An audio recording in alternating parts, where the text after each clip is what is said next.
The Lions scored 16 unanswered points, and the Texans lose another close game due to C.J. Stroud struggles in the offensive second half performance.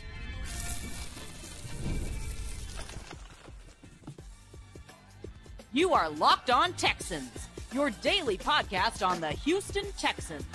Part of the Locked On Podcast Network, your team every day.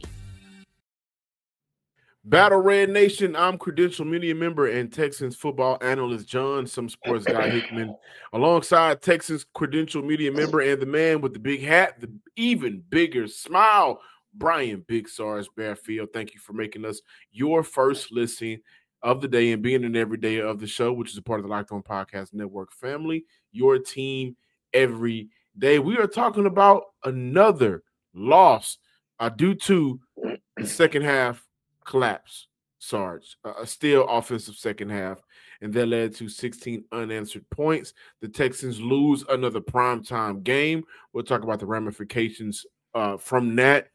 C.J. Stroud off his game. I think that'll be a part of the discussion as to why the offense struggled in the second half and at moments in the first half throughout that game. But we open up today's show, guys, just talking about where did it all go wrong, Sarge? And I look at this game, D'Amico Ryan said, listen, not good enough from C.J. Stroud, turning the ball over on the first play of the second half, turning the ball over in the red zone isn't winning football. And C.J. Stroud also followed up by saying, I feel like this game was on me, got to make plays, got to make throws, can't turn the ball over when we're in scoring position. I blame this one on me. Love the accountability there, but I hate that we got to talk about why he's being accountable because, once again, 0 points in the second half. The Houston Texans fail to follow up with what they've been able to do successfully in the first half. That's been a story all year, Sarge. Let's talk. Yeah, I will say this, man. It's one of those things where at some point, you got to stop talking and start showing some action. You know what I'm saying? Don't John? We have a saying: "Don't talk about it, be about it." It's time for the Houston Texans to start being about it, and that offense, the second half offense. I don't know, John. We've talked about this on numerous occasions. We talked about this till we've been blue in the face. We talked about this ad nauseum. Hey, man. They need to be better in the second half. They need to be better in the second half. They need to be better in the second half. John, maybe they just can't be better in the second half. Not under Bobby Slowik's tutelage. Fifth time in the last 6 games, they have not scored a touchdown in the second half. John, and that's what I'm saying. I think they haven't scored a touchdown in the second half in the last 8 quarters. If I'm not mistaken, they didn't score a touchdown in the second half against the Jets. They didn't score a second half touchdown against the Detroit Lions. And John, what makes it so frustrating is how did you forget everything that you were doing in the first half, in the second half? But that's something we've also said on numerous occasions. How do you keep getting yourself in these positions to not win ball games? Maybe the Houston Texans just look good on paper, John. Maybe they just look good when you look at the roster. You look at the roster, you're like, man, that's so pretty right there. Ooh, everything right there looks so good. But you got to play. So, John, I don't know what to say about the second half offensive woes. I don't know what to say why this team can't get it together in the second half. All I know is that I did ask head coach D'Amico Ryans, hey, look, I know that we're in week 10. It's too late to shake it up and, maybe have another offensive play caller. But what are you going to do to get those things fixed, John? That's something that we have to say. And it also, John, it can't be one of those things where the offense is bad and CJ is bad. Bobby has put CJ in a position to whereas he can't be bad, because if he's bad and the offensive play calling is bad, then you get the results of what you had on Sunday night. Yeah, one thing I want to say is I look at this team and I think to myself, man, they talked all week. They had the amazing article by John Alexander from Houston Cron. They had the Joe Mixon players only meeting. They had the speech. They had everything helping with this buildup. They had the first half where, listen, you hold the Detroit Lions to under 30 yards rushing you hold that offense all together to under 100 yards in that first half. You got 5 interceptions on the game. How do you lose that game? And so my mind was just racking as I'm watching this game. I'm thinking to myself, every time they don't go down there and score a touchdown, that's going to continue to give the Detroit Lions all the time in the world that they need to win their game. And they did it with a close field goal. And so I'm racking my brain post game. Where did it all go wrong, Sarge? And for me, I think missing Tank Dell for that touchdown, or not Brian Branch, but Carlton Davis comes from the opposite side of the field to break that pass up, intercept that pass rather. That was the play of the game for me. Yeah. There's no way around it. D'Amico Ryans talked about it, not good enough from CJ Stroud. And he knows that was one of those moments where he has to deliver and make that throw. That's where the Texans lost that game to me. And they lost it when they didn't keep getting John Mechie involved. Listen, I got moments in this game because if y'all don't know anything about Sergeant John right now, we are going to talk about John Mechie. No, but for sure. He played amazing in that first half, right? But that score to Tank Dell gives Houston the momentum. They were already losing. It extends that lead and puts Houston in a more comfortable spot. And let's face it, they've struggled with teams that are over 500 this year. Yeah. You take away the Buffalo Bills game, they lose to the Minnesota Vikings, they lose to the Green Bay Packers, they lose to the Detroit Lions, all NFC North teams, but they've lost to those teams, and those teams have found a way to exploit what the Houston Texans do bad. I think in this game, they just exploited themselves. To your point, John Mechie not getting any targets in the third quarter. I thought that was very irresponsible from the play calling and CJ Stroud standpoint. And again, the stubbornness of the play callers on the respective sides of the ball. I mean, Azeez holding St. Brown on a crucial third down possession late in the fourth quarter. I thought that was irresponsible. Forcing the run and taking away the outside weapons. I mean, John Mechie was playing some good football for Houston. Tank Dell was getting involved. They were getting Tank Dell involved. And not only that, in the first half, you created some tempo, right? I thought that last drive, the John Mechie touchdown, was a perfect example of what this passing offense can look like due to the inefficiencies and the problems with the offensive line, who, by the way, did a much better job in pass protection against the Lions. Yeah. But you take away the quick shots. You limit the tempo.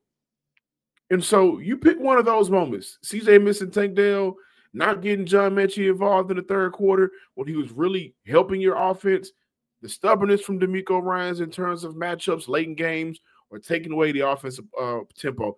You pick one of those moments, and I think you can find a reason to say that's where it all went wrong, and those moments happened all in the second half. I also look at it like this too, John. When you're looking at, I understand. I understand what you're trying to do with Joe Mixon, but at some point the run game wasn't working, and I know you got to keep going to the run game. So how do you stop that? John, that 36-yard screen pass to him was beautiful, and that's how you slow down the defense. That's also how you keep the defense on their heels, and not wide receiver screens. You can't keep running wide receiver screens. They're too aggressive. They're too fast, and you don't have the blockers to be able to do that. Tonight, Sunday night, CJ was able to have a little bit more time in the pocket. He just did not deliver, and there's going to be some people. There's going to be a lot of people who don't want to hear that because they don't want you to say a negative word about CJ. No, the facts are the facts. We're not having it on this show. Because he already called himself out about it too. Exactly, and so that's what I'm saying. Like if anybody's ever been around CJ long enough, they know that these type of losses hurt him, and he take them personally. And even when he plays good and they lose, he takes it personally. But now that he's played the way that he's played, John, it was one of those things. It was like a somber mood. So getting back to the game, though, I don't. In all honesty, I don't know what could be done outside of firing Bobby Slowik because we see what he's done up to this point this season, and I get that you can't coming into this season. One of the things D'Amico said is you can't live off the past. So I can only take him for you. Hey John, look when I used to play Madden, we used to tell I don't care if you beat me 50-0 and 3 games ago. If I beat you this game, you're only as good as your last game. Yeah, let's continue that conversation a little bit in the second part of this show where we discuss. Hey, listen, man, you know what? We've exhausted any ideas about how to get the best out of Bobby Slowick in this offense. You know, does he need help? Does he need assistance? You know, what can the offensive line do? But I think the thought around the city of Houston right now is, you know, maybe it is just time. And I don't think Houston will make that move during this season. They still lead the AFC South, but maybe it's time to move on from Bobby Slowick and maybe a couple other pieces on this offensive coaching staff, because clearly something is thrown off in CJ Stroud in his game. So we'll talk about that and more on the Locked On Texans podcast.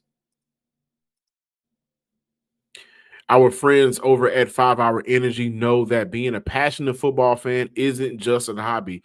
Some of you Texan fans were out there at 8 o'clock in the morning Sunday tailgating, and that's great. And you guys actually showed up to the stadium rocking on time, so I appreciate it. But it's more than just a hobby. It's a way of life. It takes a lot of energy to power through all-day tailgates, touchdown celebrations, or another agony second half offensive performance that can drain you, right? You need something to pick you up. That's why 5 Hour Energy created the Stand the Fan 5 Hour Energy Shot with a special flavor called Fan Fuel, the energy shot made just for super fans like you, the fans who are first in the parking lots, the fans who are last to leave. We see you, hooking you up. 5 Hour Energy knows that no matter what team you root for, being a fan requires heart, soul, and a whole lot of energy. Whether you're preparing for the big tailgate or ironing your jersey to make sure you're so fresh and so clean, your game day to-do list is always a mile long. That's why the limited edition Stand the Fan 5 Hour Energy Shot is here to help keep you fuel throughout the season. What's your fan fuel moment this week? Whatever it is, do it with a 5 Hour Energy, available on 5hourenergy.com. Also, Texan fans, I'm gonna be real with y'all, man. I thought Tank Dell was gonna have a monster game, and I went to Prospect and I picked him more on his receiving yards. He let me down. But Prospects is bringing to you this episode of the Locked On Texans podcast. They are the easiest and most exciting way to play daily fantasy sports. With Prospects, you're not competing against others. You're simply playing against the numbers. You pick 2 to 6 players, and if they score more or less than their prospects projection, you hit on your picks. You can score up to 25 times your money, and with the Demon Prize Picks, you can score up to 100 times your money. It's that simple.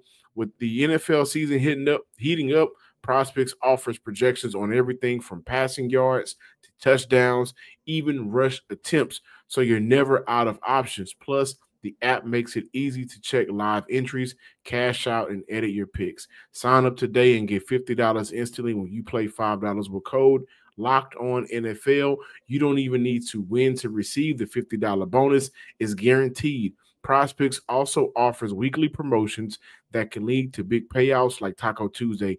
Each Tuesday, Prospects discount select players' projections up to 25% to provide even more value for your lineup. Prospects, run your game. Welcome back in, Locked On Texans listeners. If this is your first time watching on YouTube, please subscribe, like, and comment. Tell a friend to tell a friend. Right now, Big Sarge is still in the NRG Stadium, so that may be why you guys are not getting the full package of Big Sarge right now. I got to keep it a little bit low key, but I'm also going to tell y'all this: he's also just not here. he's also just not here right now. For the BS from the Houston Texans. Yeah, and let's just call it what it is, you know. And with me saying BS, I know what y'all think, but I'm talking about Bobby Slowick. It's inexcusable. Yeah. I mean, I think through 10 weeks now, we've made excuses. Some of those excuses were maybe fan-fueled or what we want to do or what we would have did if we were in a situation. Some of those excuses were just logic. Like, you know, this is what works. Make that work for 4 quarters. And it seems like, again, once he gets to those second halves, teams freaking him out. And those teams are able to adjust and counterpunch, and Bobby is unable to counterpunch back. Yeah. Out of the last 6 games, 5 of those games, no touchdown in the second half. You can't win games like that. You're not going to win big games like that. And going into the second half, my immediate thought was, Sarge, listeners, this better not turn out like the Chicago Bears game. And it did. Yeah. And I think that, when we look at Bobby Slug, he has really accounted for, excuse me, some of the bad qualities we're starting to see from CJ Stroud. Yeah, John, I'm gonna tell you like this too. It's one of those things where so, I always preface my statement by saying I've never called an NFL game before. I've never had to call NFL offensive plays. The only closest I've ever gotten to is Madden. And so let me preface my statement by saying that. But John, as I'm watching these games and as I'm watching the second half of these games, it isn't so much the play calls, it's the sequencing of plays. He sequences bad plays and that bunches up in a game like where you don't have a lot of possessions. Like in a game where you don't have a lot of possessions, every possession counts. But in a game where your defense is giving you the ball back 5 times, even when you turned it over 2 times, they went back and got it for you again, and you still can't find a way to sequence the right plays, you still can't find a way to make up for your offensive lines inefficiency and inefficiencies and unable to block. Like now that starts to fall back on you because on the other side of the ball, John, the Ben Johnson, the offensive coordinator for the Detroit Lions, watched as his quarterback threw 5 interceptions. You know what he did? He made the necessary adjustments Yeah. in order for his team to be able to win the game. They didn't get out of a lot out of what they love to do, and that's run the ball and throw short. But what they did was they switched up the way that they were running. They switched up the way that they were throwing these balls in the flats. And so that's a huge problem when it comes to Bobby Slowick in this entire offense, but especially in the second half.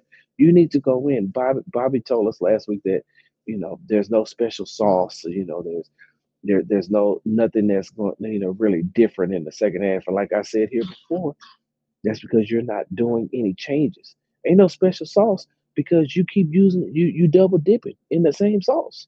So you double dipping in the same sauce while the other people in the back got the recipe to your sauce. And they say, you know what? In the second half, I know this is how the sauce is gonna taste, meaning I know what kind of plays you're gonna run, and I'm going to be prepared for it. The only thing Detroit was waiting to do on Sunday night, just get the ball back. Yeah. Because you also when you're so when you're so slow and when you're so ineffective on the offensive side of the ball, it keeps your defense out there.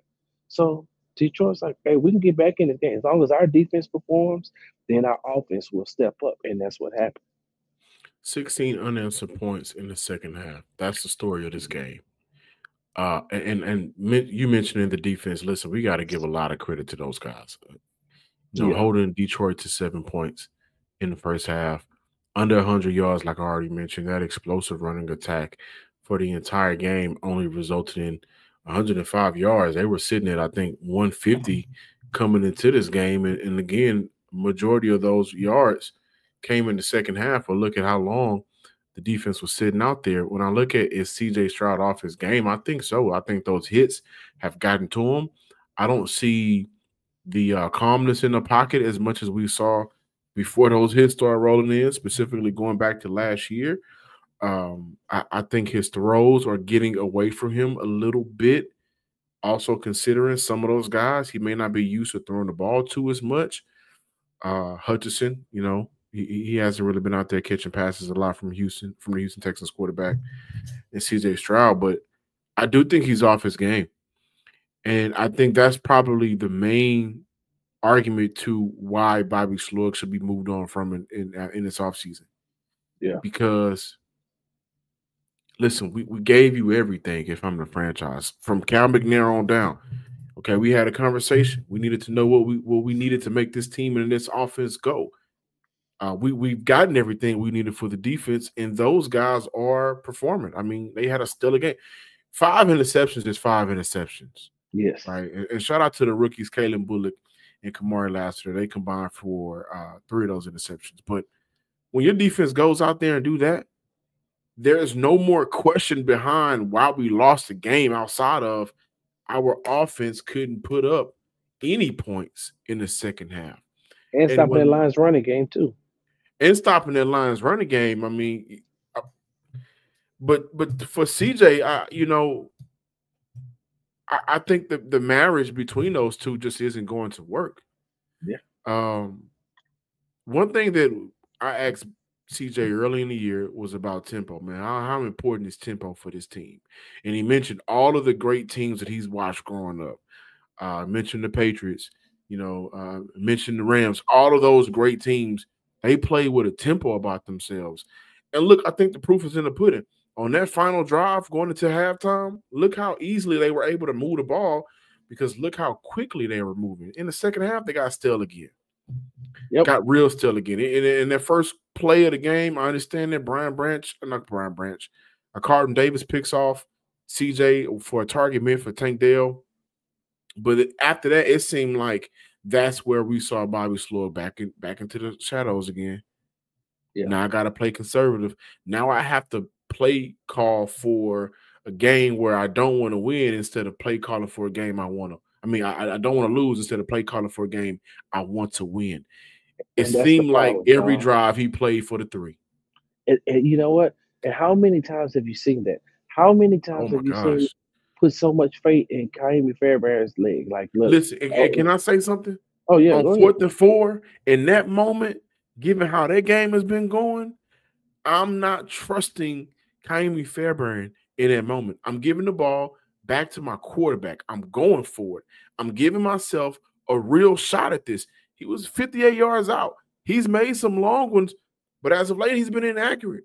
But right now, the message that we've heard all week is on the players. It can't be on the players and then you leave it to the kicker. No disrespect to Fairbairn, but the quarterback is the quarterback. It ain't like you got Will Levis. It ain't like you got one of those fly-by-nights, no-name quarterbacks.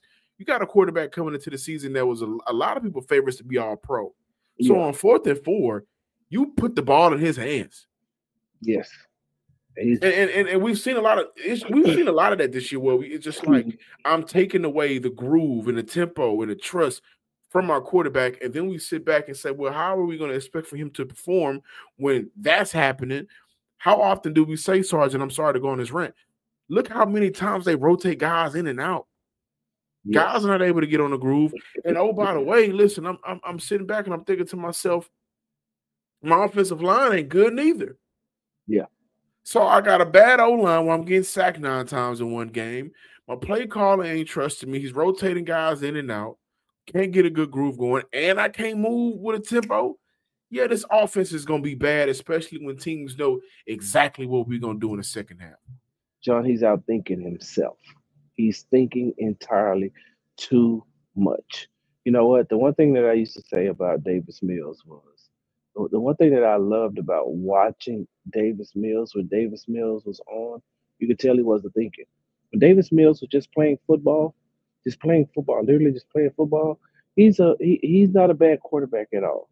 So I'm saying that, I preface that to say that, hey, when Bobby's not overthinking, that offense runs like a well-oiled machine.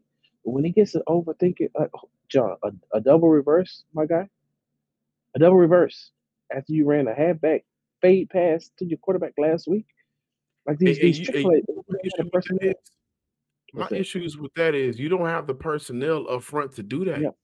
Exactly. Your tackles and guards don't get out there on it. Man, I was watching I want to talk football. I was watching Detroit Lions offensive line play. Look how aggressively they got out to the edge and set the edge and made those blocks for Jahmyr Gibbs or David Montgomery.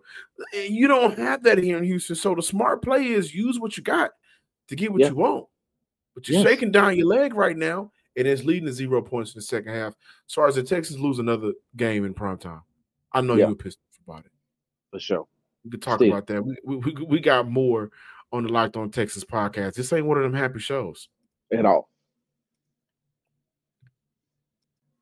Texan fans, I know some of you guys may not be in the mood like ourselves. Hopefully, we can lift your spirits, but nothing delivers comfort and joy quite like the unrivaled quality and taste of Omaha Steaks. This year, skip the holiday hustle and bustle and save 35% off gourmet gifts site-wide at omahasteaks.com. Plus, get a $35 reward card when you shop early and score an extra $35 off with promo code NFL. They hooking y'all up. With 5 generations of experience, they consistently deliver the world's best steaks experience, and the gifting experts at Omaha Steaks have made it easy to deliver the perfect gift with thoughtfully curated gift packages starting at $89.99. From legendary steaks to the mouth-watering desserts and more, save 50% off site-wide at omahasteaks.com. Plus, our listeners can get an extra $30 off with promo code NFL.